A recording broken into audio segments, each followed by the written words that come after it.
चाय पत्ती लेके आए હવે નહીં अदरक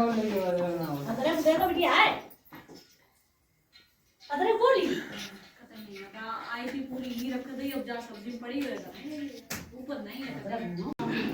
जे हटा दियो पानी वाली पानी नहीं है जो कांटा ये वाला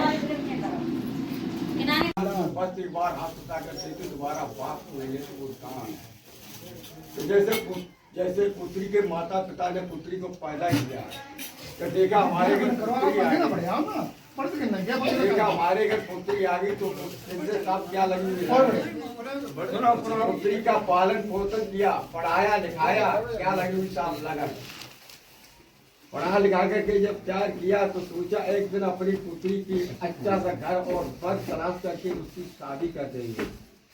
तो वही और बिटिया को 5 बर्तन देके उसके पीले हाथ मेरे साहब आज वही सामान आप लेकर आई हैं और देखिए साहब हम आप लोग कुछ तो काम बढ़िया काम अच्छा काम करते